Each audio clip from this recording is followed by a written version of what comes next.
Hello. So today we are hearing from a group practice owner who's having a really hard time with one of their contractors leaving. I'd like to thank TherapyNotes for sponsoring us today, who, if you have a group practice, is a great option because they can provide some great practice management systems for you. So a different person, I'm going to veer off track. A different person wrote in the Abundance Party Facebook group about how there was a very unprofessional reaction from the group practice owner where they were when they let them know they were resigning. And they asked if anybody else had had a similar situation. There was an avalanche of responses from other party members. So I bring that up because while I doubt the owner who wrote to me about this would respond in that way, I think that it's a natural reaction to get defensive when you're feeling professionally and personally hurt. So having worked in a bad group practice and also being a group practice owner now, I feel like I see all these moving parts. And I want to address first the question asker. Above all else, know that the way that you're feeling is totally normal. That internal reaction is warranted. There's grief from the personal side and there's fear from the professional side.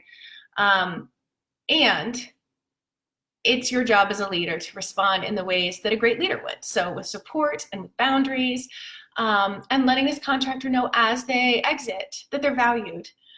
It's hard to hold both our internal pain and disappointment and take the high road, but no matter the circumstances, as the leader, it's your job.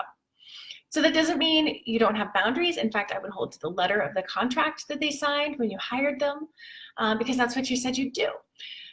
And when it's hard, like a hard interaction, and you're feeling defensive, I'm gonna encourage you to pretend like your clients are watching you. And then when you're alone, please feel all your feelings, or when you have the support of someone that you trust, feel your feelings out loud, and know that you and your business are gonna bounce back. For all those people who are currently working in group practices or who have and have had these kind of unprofessional reactions from the owners when you resign or when you cut down hours or whatever, know that that's not about you, and unless it's that they really value you. But yes, it is not okay.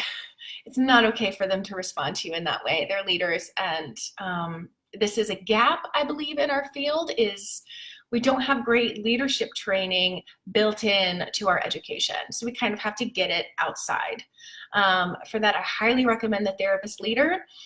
It's Zoe Holguin, and I have linked to her in this, so you can check her out if you are thinking about owning a group practice or currently own one.